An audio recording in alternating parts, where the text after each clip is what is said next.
tener algo muy importante que yo creo que el ser humano necesita, sobre todo este individuo en esta sociedad moderna, posmoderna, que es esta cuestión de poder tener acceso visual al paisaje urbano, que es algo que nosotros ya lo llevamos interiorizado, en el sentido de que, bueno, consumimos este paisaje urbano y al momento que dejamos de tenerlo, pues sí, vamos a tener una afectación como tal.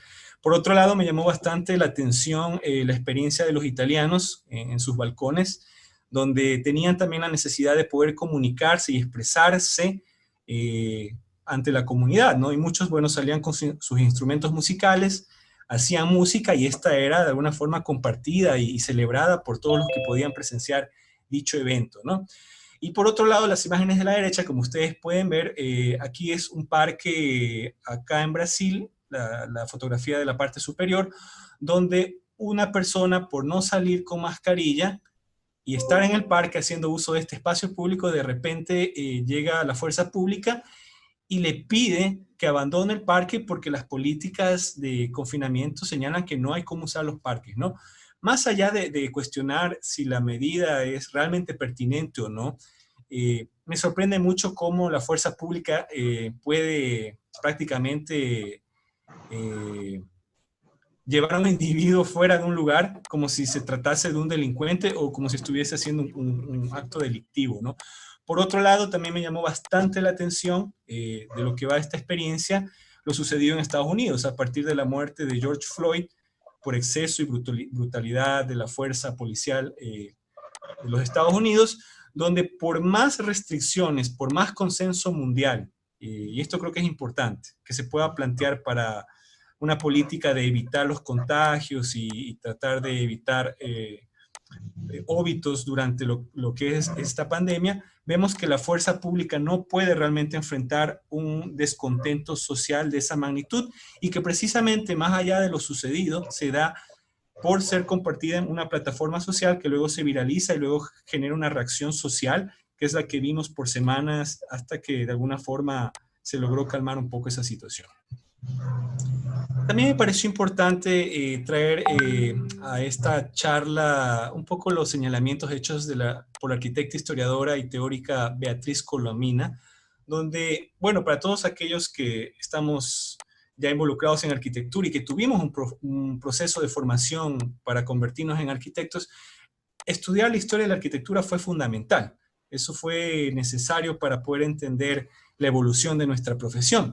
Sin embargo, el punto de vista que ella plantea de entender la historia de la arquitectura y sobre todo la arquitectura moderna a partir de cómo esta arquitectura ha de alguna forma combatido enfermedades infecciosas, me parece bastante interesante y pertinente levantar eso en este momento particular, en este año, en el 2020.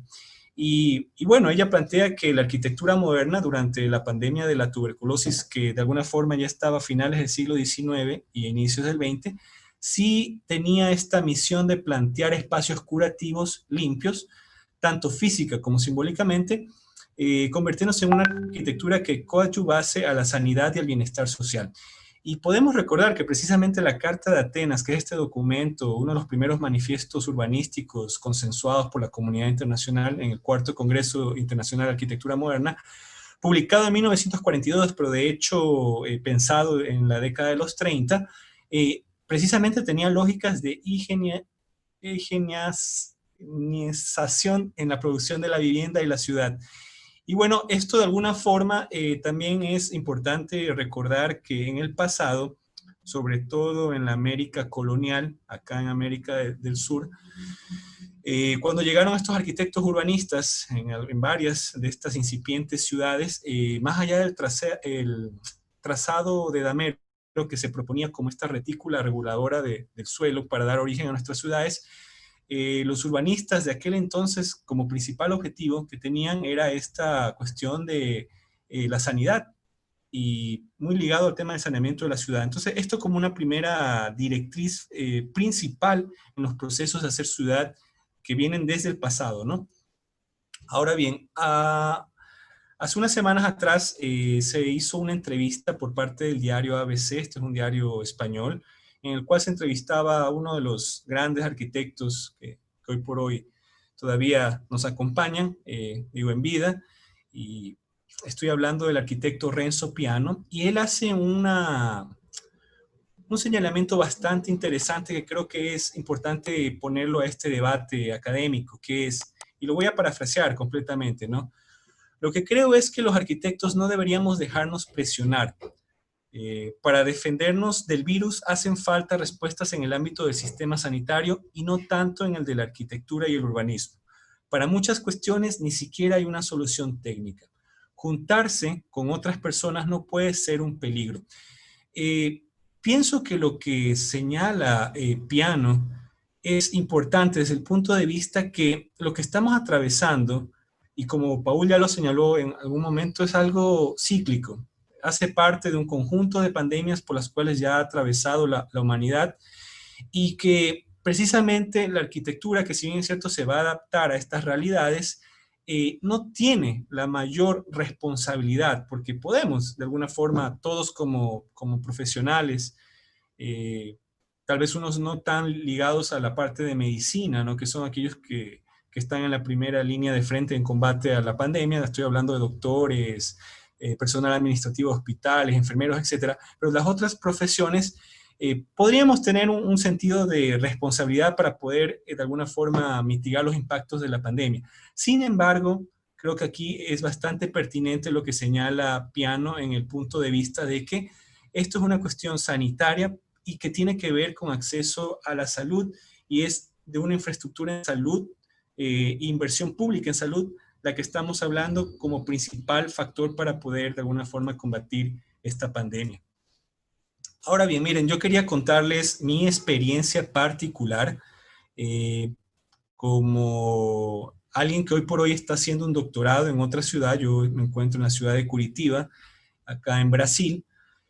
Y bueno, quiero contarles un poco mi experiencia, cómo ha sido para mí enfrentar esta pandemia, por decirlo así, ¿no? O resistirla, depende qué verbo a las personas les guste más. En todo caso, yo vivo en ese edificio que ustedes pueden ver ahí en esta revista, cuando no había AutoCAD y las perspectivas se levantaban a mano alzada. Esto es un edificio construido en el siglo XX y precisamente es en este lenguaje de arquitectura moderna. Es un proyecto diseñado por uno de los arquitectos más reconocidos del movimiento moderno brasilero.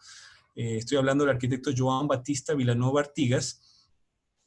Bueno, en Ecuador normalmente del movimiento de arquitectura moderna brasilera solo nos quedamos con nombres como Oscar Niemeyer o por ahí una Lina Bobardi. Sin embargo, la verdad es que hay otros que han hecho aportes importantes y que, bueno, no son muy conocidos allá en nuestro país.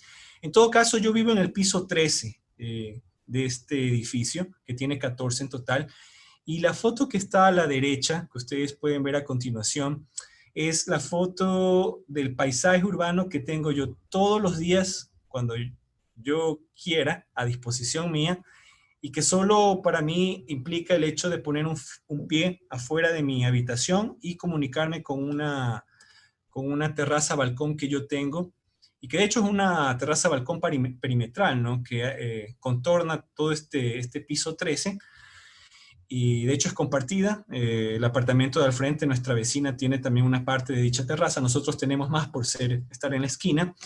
Y bueno, la imagen de la izquierda es el cuarto donde yo estoy dando esta charla en este momento, una habitación que tiene por ahí 4.5 metros por 4.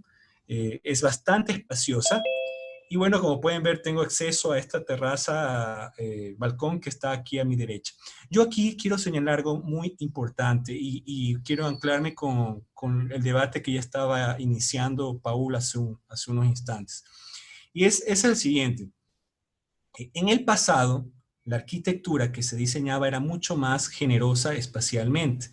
De hecho, el movimiento moderno entendía mejor esta idea de la espacialidad, que tenían que ser estos espacios amplios para una sana convivencia. Sin embargo, en el siglo XXI, bueno, ya a finales, ya a partir también de la crisis de la arquitectura moderna, el posmodernismo, en fin, un sinnúmero de factores, vemos que la producción de la vivienda, de los apartamentos, de las casas, entra a una lógica inmobiliaria, mercantil, donde ya no interesa la convivencia sana, con pandemia o sin pandemia. Lo que interesa es abaratar costos, reducir al máximo y vender más o producir más. Y yo creo que ahí se hace un sacrificio grande de la espacialidad, cosa que en el siglo XX no pasaba. Y bueno, a mí siempre me entra esa reflexión cuando veo estos edificios del pasado, cómo sí fueron diseñados de esta manera y los de ahora pues son más, tal vez con algunos aportes estéticos, formales en fachada, pero a nivel de función y espacio son mucho más comprimidos. Aquí yo quería compartirles casos de arquitectura moderna guayaquileña. Para quienes no han tenido el gusto de estudiar a fondo la arquitectura moderna ecuatoriana, pueden hacerlo y también interesarse bastante en lo que se ha producido en la ciudad de Guayaquil. Un patrimonio de arquitectura moderna muy poco difundido, pero que tiene un valor bastante importante. Y de hecho, precisamente esta vivienda en este barrio Urdesa, construido en la década de los 50, precisamente incorpora estos dos elementos, ¿no? El balcón y esta terraza, como ustedes pueden observar. Esto, más allá de ser una arquitectura inteligente para la ciudad en términos de lo que Jane Jacobs en su momento apuntaba en el siglo pasado, de esta idea de colocarle ojos a la calle para aumentar la seguridad en la ciudad.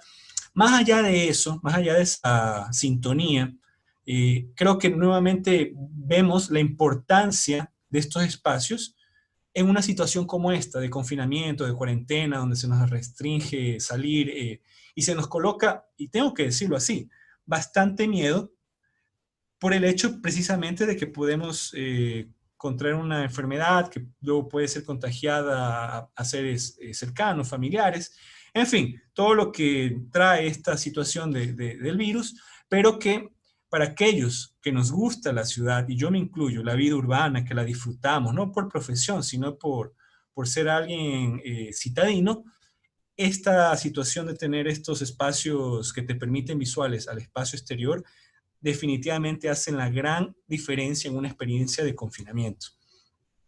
Otro caso, por ejemplo, es esta edificación en el centro de Guayaquil, donde, como ustedes pueden ver, tiene 3 niveles, en la planta baja comercios, y nuevamente aparece esta figura del balcón colocada, y que no solo ayuda a lo que estoy tratando de explicar, sino que también estéticamente son elementos formales que embellecen la obra arquitectónica. Entonces creo que son claros ejemplos que creo que valen la pena ser estudiados y obviamente a partir de ellos, pues, diseñar la vivienda actual considerando estas buenas ideas y lógicas que en algún momento la arquitectura moderna planteó. Ahora bien, hablamos siempre de construir, construir, construir, pero yo creo que es importante también eh, parar un segundo y pensar que es necesario cambiar esta cultura de impulsar una construcción a ratos desmedida. Entiendo los procesos demográficos, entiendo el déficit de la vivienda, entiendo la necesidad como política del Estado de tratar de suplir estas necesidades básicas. Sin embargo, hay que cambiar un poco la visión y apuntar hacia la rehabilitación, que es también un área de trabajo importantísima en nuestra profesión y que en Europa se lo hace hace mucho tiempo, pero que en nuestras sociedades latinoamericanas lamentablemente no se ha posicionado mucho. Y en el Ecuador creo que tampoco es el caso. Entonces creo que la rehabilitación es importante. Rehabilitar más, construir menos. Y bueno, aquí yo he traído unas imágenes a partir de películas, por ahí una serie animada, en fin, quiero generar unas reflexiones. Sé que varias personas del público es un público joven. Yo creo que estas imágenes, si no las han visto, las pueden luego ver en las películas que voy a señalar. Y por ahí creo que las películas también ayudan a entender y intentar tener panoramas claros de lo que está pasando en ciertos momentos de la historia de la humanidad, ¿no? Y bueno, conversando con Paul al inicio, cuando me hizo la invitación para poder participar de esta jornada académica, debatimos y bueno, más bien conversamos sobre lo que era esta idea de la casa, de la vivienda, ¿no? Y por ahí claro, nace esta cuestión del espacio seguro, ¿no? Como cosa principal. Pero luego vemos que le colocamos otros valores, como la misma connotación de lo que significa una casa, que ya está relacionada con una familia, hogar, que tiene que ver con los recuerdos y las experiencias que construimos ahí dentro de estas casas. Y bueno, luego esta palabra técnica, ¿no? Que es la vivienda, ¿no? Ya una palabra que se utiliza más para estadísticas, indicadores y que bueno, es una palabra que se entiende a nivel mundial, ¿no? Entonces, por ejemplo, al inicio hablábamos de un espacio natural, me remonto a la época de los cavernícolas, de la prehistoria, donde lo importante era tener tal vez un espacio que me proteja la cabeza, que mejor que las cuevas, y aparte me brindasen seguridad contra injerencias climáticas y en este caso posibles ataques de otras formas vivas, como en ese entonces los dinosaurios. Por otro lado, luego llegamos a esta idea de un espacio habitable, con concepto tan potente relacionado al hábitat como tal. Y bueno, aquí a partir de esta película, ¿A qué hora se la volta? Una película del 2015 brasilera que la recomiendo bastante. De hecho, la protagonista es la hija de esta empleada doméstica que trabaja en esta casa eh, ostentosa, pudiente, que tiene piscina, tiene su propio patio, jardín, en fin, una casa que no es común para la mayoría de las personas. En todo caso, esta persona quiere estudiar arquitectura y bueno, tiene que hacer el examen vestibular acá en Brasil para poder ingresar. Entonces es una historia bastante interesante, pero de alguna forma sí nos permite ver esa idea del espacio habitable que está lamentablemente asociado con esta cuestión social y económica, ¿no? Las casas como tal son diferentes y son diferentes por una cuestión de estratos socioeconómicos. Y finalmente me he atrevido a colocar este concepto de espacio televivido a partir de los estudios hechos por Edward Soya, que él plantea esta trialéctica del espacio, ¿no? El espacio concebido, el espacio percibido y el espacio vivido. Pese a que estamos hablando de un mismo espacio, a partir de estas tres formas de interpretarlo se desarrollan eh, ideas diferentes de lo que es empoderarse del espacio como tal. Y bueno, nada como para poderlo dejar mucho más simple como lo que fue esta serie animada de los 60. Imagínense, tanto tiempo atrás, pero ya había una idea bastante clara de lo que podía llegar a ser la convivencia y sobre todo en los espacios en una sociedad futurista. Estoy hablando del teletrabajo, estoy hablando de hacer ejercicios viendo una pantalla, hablo de la telemedicina, estoy hablando de la telesocialización, que es esta necesidad del ser humano de poder socializar con seres queridos, familiares, etcétera, amigos, en fin. Y comparto esta imagen que me llamó mucho la atención cuando vi esta película, Blade Runner.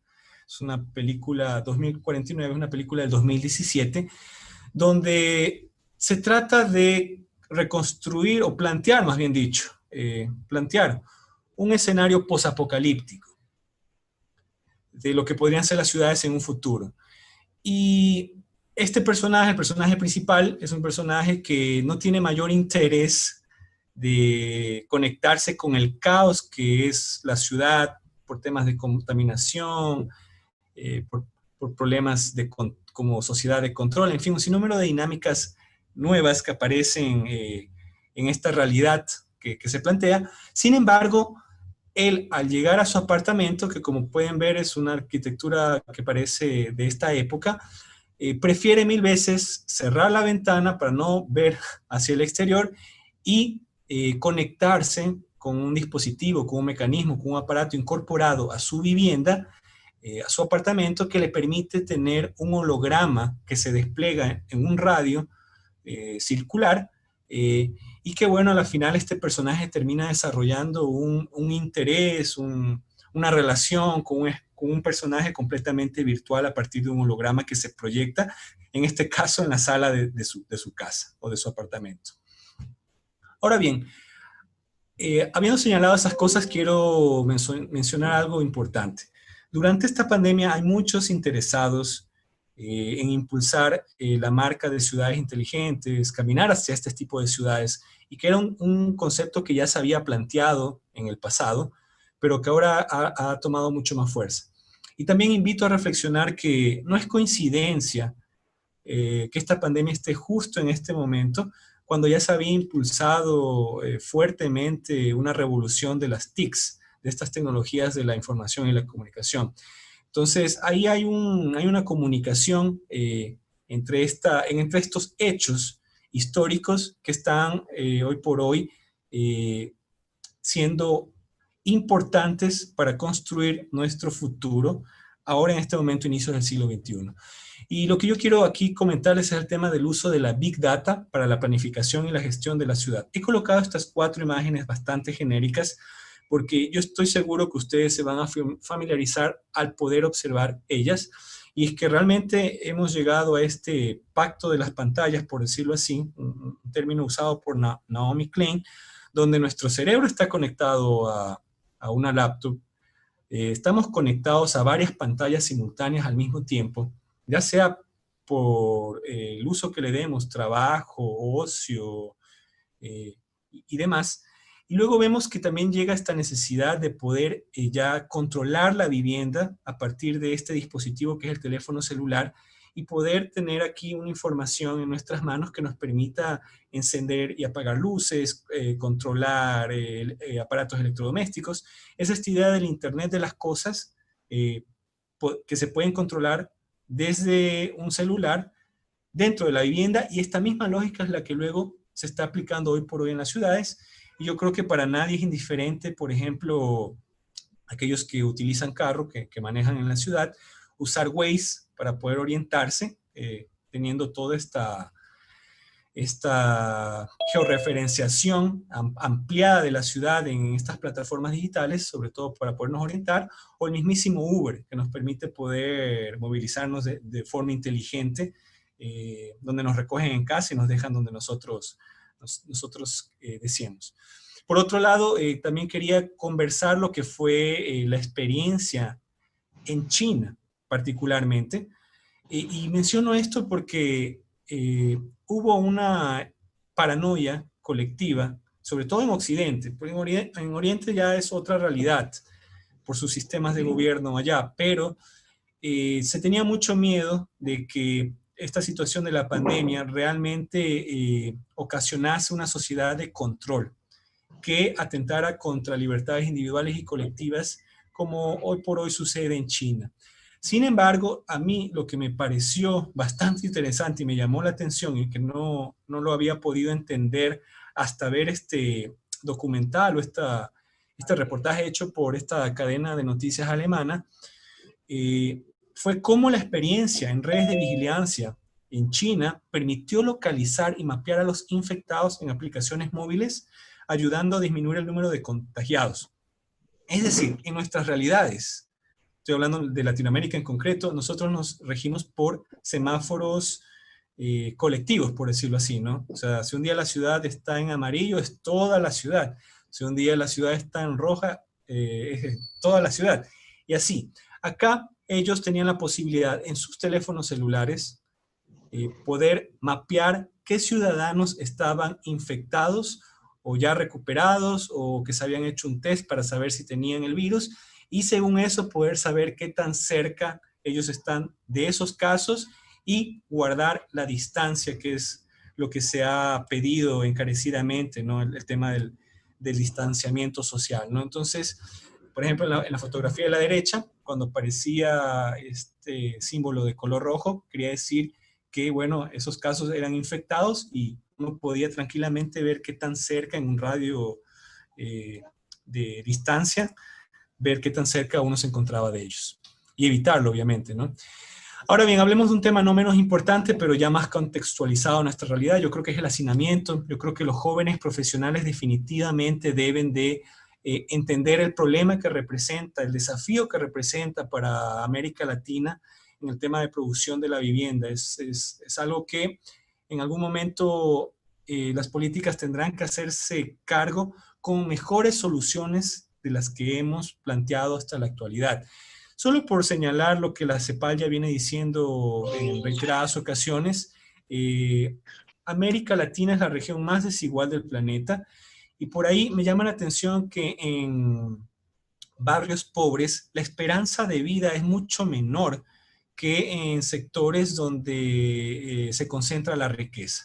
Yo creo que esto debe generar una reflexión importante y debe ser colocada en la mesa de debate. Por otro lado, sabemos que la concentración de la riqueza apenas está en este caso, está hablando de este país, de Chile, el 10% más rico, perdón, en general en América Latina, concentra una porción de los ingresos mayor que en cualquier otra región, 37%, y por otro lado tenemos la otra cara de la moneda, donde el 40% más pobre recibe la menor renta y concentra apenas un 13% de la población. Es decir, con esta desigualdad y estas asimetrías, difícilmente en un escenario de pandemia vamos a poder tener éxito para poder combatir un virus que en hogares, en condición de pobreza, donde viven 7 o 10 familias, perdón, miembros de familias, es mucho más difícil poder mantener una política de distanciamiento social y por ende eso tiene un impacto ya en el colectivo, en la ciudad.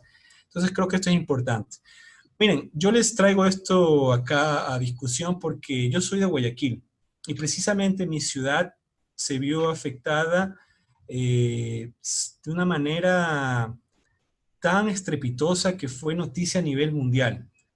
Si bien es cierto, también hay una responsabilidad por parte del gobierno nacional y no quiero andar en ese tema, pero el hacinamiento definitivamente fue un problema y también un urbanismo expansivo, en esta idea de ciudad dispersa, de crear una polarización entre zonas ricas y pobres, en fin. Estas dinámicas están presentes en la actualidad en Guayaquil, no de ahora, sino ya vienen desde el siglo pasado, pues le han dejado a la ciudad un suelo residencial informal que equivale a un 65%, donde de cada 7 de cada 10 viviendas son autoproducidas. Y esto nos deja una realidad donde el 33% eh, existe como déficit habitacional y la mayoría, es decir, bueno, de estas familias, en un 20% viven en condiciones de hacinamiento. Yo creo que esto es bastante preocupante. Por ahí tienen una imagen a la izquierda de Monte Sinaí. Aquí viven alrededor de 300.000 habitantes. Esto está al noroeste de Guayaquil. Y por otro lado tienen acá esta fotografía a la derecha de esta asentamiento informal del Cañaveral, donde cuando se investigó esta parte de la ciudad para saber cómo estaban respondiendo ante la pandemia, pues bueno, en la entrevista se les preguntaba si tenían acceso a agua potable y la mayoría obviamente no tenía. Y yo les pregunto, pues bueno, ¿cómo responde una ciudad ante una pandemia que exige como principal medida para mitigarla que uno se lave las manos?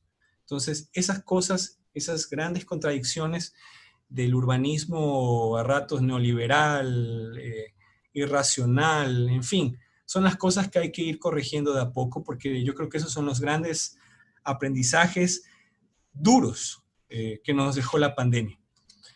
Por otro lado, también traigo imágenes de lo que fue la película que ganó el Oscar en el 2019, tanto mejor película como mejor película extranjera. Y para quienes no vieron esta película, se las recomiendo desde ya. Y para quienes sí la vieron, van a saber de lo que les estoy hablando, que es el protagonismo que tiene la la casa donde estos individuos empiezan prácticamente a luchar los unos con los otros para poder sobrevivir. Es una cosa que llama mucho la atención. Sabemos que Corea del Sur es un país desarrollado, pero detrás de ese desarrollo obviamente hay mucha desigualdad y contrasta definitivamente con los suburbios surcoreanos donde hay personas que viven en estas viviendas subterráneas donde apenas tienen estas ventanitas de baño pequeñas entre la planta baja y el subterráneo, donde definitivamente son condiciones que no ayudan en nada a esa sana convivencia y a la salud. Por otro lado, también les dejo esta imagen de la película Vivarium, donde creo que sintetiza bastante bien el tema de la vivienda en serie. Más allá que los personajes de esta película tienen que enfrentar un tipo de confinamiento forzado, esto obviamente es ficción, pero creo que el peor virus que hoy por hoy está en la humanidad y que concierne a nuestra profesión del urbanismo es la vivienda en serie, que no tiene nada que ver con lo que se estaba haciendo en el pasado, donde había un norte más técnico y donde esos espacios que estábamos conversando y que Paul señalaba en su intervención, tenían otra visión, otra lógica. Ahora bien, por otro lado, también quería traer este clásico del Principito. Bueno, esta es la película. Eh, este, este escritor francés, Antoine de Saint-Exupéry, cumple 120 años precisamente en el 2020. Eh, y bueno, como ustedes pueden ver en esta imagen, hay una tendencia a homogenizar la vivienda, la construcción. Si bien es cierto el racionalismo de las formas, creo que trajo una arquitectura interesante, propositiva. Recuerden que Le Corbusier y otros básicamente querían acabar con la ornamentación de la arquitectura clásica anterior al movimiento moderno, ¿verdad? Pero yo creo que luego nos fuimos un poco perdiendo en esa idea que tenía un potencial grande, tal vez más en la posmodernidad, y vemos que entramos a esta forma de racionalizarlo todo, estoy hablando de las formas, y cuando vemos que hay algo heterogéneo, como es la casa de este personaje aquí a mi izquierda, que se escapa a estos mandatos, a estos estándares, definitivamente podría ser juzgado, pero la gran realidad es que esa vivienda, como ustedes la pueden ver ahí, es una vivienda que entiende la importancia de una naturaleza circundante, tiene una conciencia ecológica, es una vivienda que por ahí entiende la necesidad de un balcón para poder tener otras experiencias desde la casa, con la ciudad, en fin, esas lógicas. Y bueno, creo que les traigo esta imagen más, que es de esta película del 2007, yo creo que muchos la vieron, Soy Leyenda, y estas imágenes en particular, hechas a computadora en la ciudad de Nueva York, a mí me hacen pensar que la renaturalización del urbano es posible. Y yo creo que en el consenso internacional de lo que esperamos muchos urbanistas que suceda a partir de esto que fue la pandemia, es que entremos a un modelo híbrido que permita estas formas naturales estar presentes en la ciudad. Yo creo que la ciudad jardín planteada a inicios del siglo XX por Ebenezer Howard, creo que fue una idea fuerza importantísima y que quienes lograron aplicar eso en muchas ciudades del mundo llegaron a tener ciudades con mucha calidad de vida, eh, principalmente por lo sano que es tener espacios verdes en la ciudad. Imagínense la salud que eso genera, física y mental, para quien tiene acceso a los espacios verdes. Eso se ha ido perdiendo, sobre todo en algunas ciudades con algunos urbanismos ahí un poco irracionales.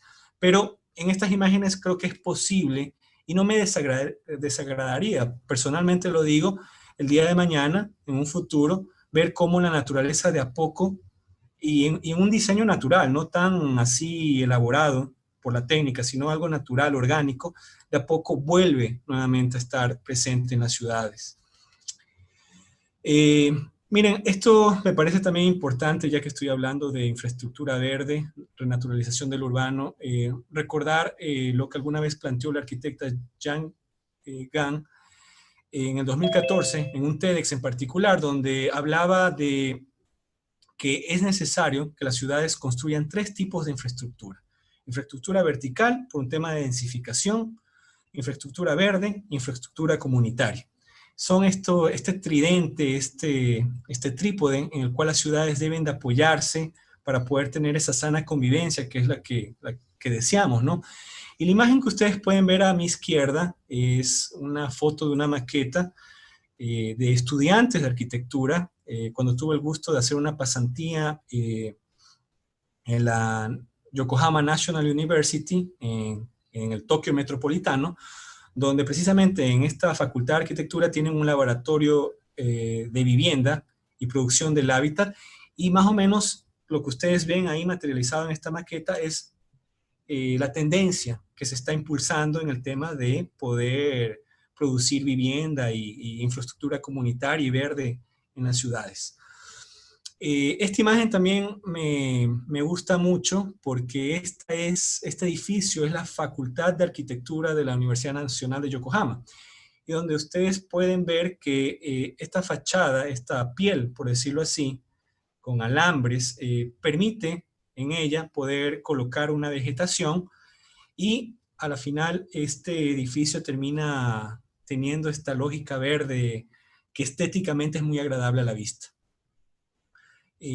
Bueno, esa fue mi experiencia en Japón, y bueno, ahora en Brasil, que es donde vivo en la actualidad, he visto cosas interesantes, por ejemplo, en Curitiba, en Sao Paulo, por ejemplo, en este edificio, en la planta baja. Esto es un edificio corporativo. Veo cómo esta idea verde de poder trabajar jardines verticales es posible. Eh, Obviamente hay un mecanismo, una estructura que debe ser colocada, diseñada para poder colocar la vegetación ahí, pero que en la praxis y en el resultado estéticamente es algo muy, muy enriquecedor y que da para contemplar, ¿no? Por ahí esos cables del alumbrado eléctrico, que esa fue una de las grandes sorpresas que tuve yo al conocer ya Curitiba, es que acá no hay soterramiento de cables. Los cables todavía están así expuestos, y bueno, creo que eso un poco hace que no se vea tan estética esta fotografía, ¿no? En todo caso, la idea de lo verde es lo primordial. Y acá tienen esta otra edificación que incorpora ya otro tipo de flores y muros verdes, y bueno, vemos que en el resultado es bastante estético. Miren, esto es a nivel de infraestructura urbana, a nivel de unidad arquitectónica, como puede ser la vivienda, una edificación, pero vemos que también en el diseño de interiores es posible ya incorporar esta lógica verde en los espacios. Y por ahí esta idea de un tumbado, esta foto es de aquí en Curitiba también, de incorporar vegetación colgada del tumbado de una edificación, me parece algo que puede ser muy viable y que invita a pensar otras formas de diseñar los espacios interiores con mayor vegetación. Eh, esta fotografía que les traigo aquí a continuación es del primer Congreso de Arquitectura realizado en la ciudad de Guayaquil. Esto fue el año, no miento, esto fue este año. Fue este año, organizado por estudiantes de la Facultad de Arquitectura de la Universidad Vicente Rocafuerte. Y aquí está en su presentación la arquitecta María Victoria Besonias, arquitecta española radicada en Argentina. Es una de las 5 referentes mujeres arquitectas hoy por hoy, que su obra invita a ser estudiada por todo lo que ha hecho ella junto a su esposo. Y aquí, en esta fotografía en particular, me llama mucho la atención que cuando está planteando este conjunto habitacional, esta edificación, este bloque de multifamiliares, veo que para ella es importante dejar un espacio intermedio en el terreno donde va a colocar un árbol que se va a terminar convirtiendo en el elemento posiblemente más importante de toda esa propuesta arquitectónica, a partir que en el interior todos los departamentos tienen una terraza balcón que les va a permitir contemplar ese árbol que va a ser colocado justo en el centro del proyecto. Yo invito realmente a revisar la obra de ella, es extensa y tiene una arquitectura muy interesada, sobre todo en espacios rurales, en bosques, y hace un uso muy bien de lo que es el hormigón visto y la madera. Creo que son 2 materiales y 2 texturas que, sobre todo en la arquitectura de nuestra región litoral, principalmente el hormigón visto como acabado, creo que deberían ser retomadas y estudiadas por los futuros arquitectos para poder hacer esta arquitectura más coherente con nuestro entorno climático. Miren, también fue importante ver los aportes virtuales que en su momento se hicieron. Varios especialistas se unieron a esta cruzada de poder llevar conferencias virtuales para, a partir de su punto de vista, entender cómo poder enfrentar la pandemia.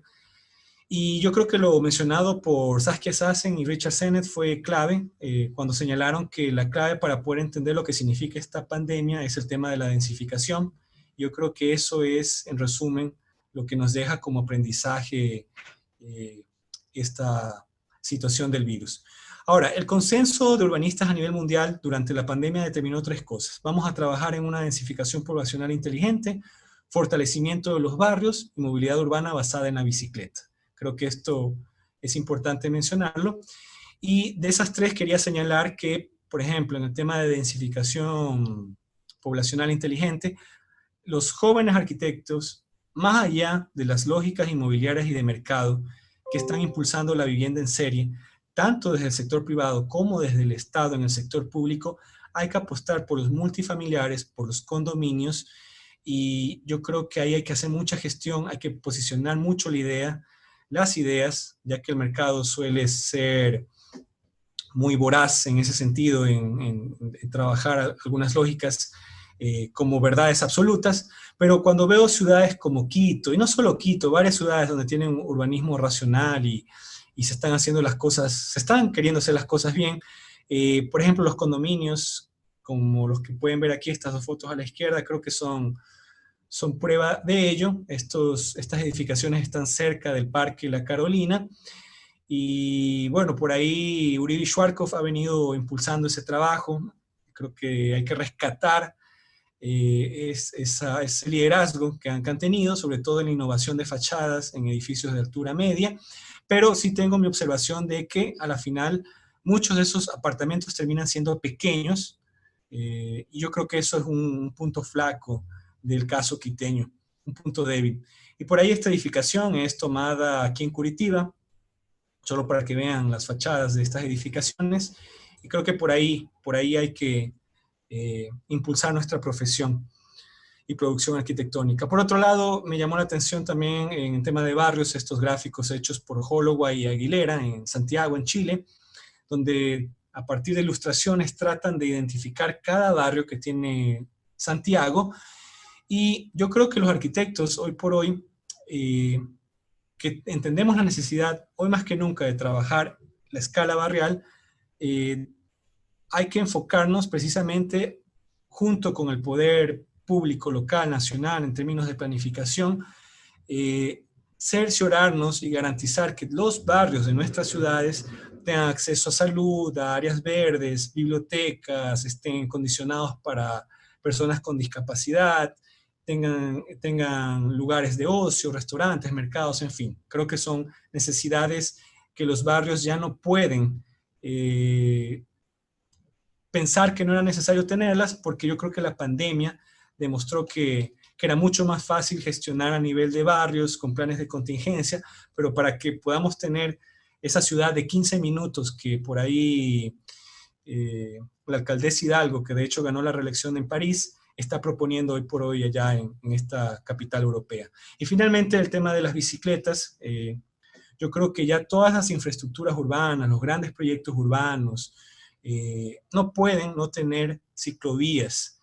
Yo creo que ya es un error. Si el auto fue el medio de movilidad por excelencia en el siglo XX, a inicios del siglo XX, y que luego lo llevamos hasta la actualidad, el del siglo XXI es la bicicleta, pero para eso se necesitan condiciones e infraestructura.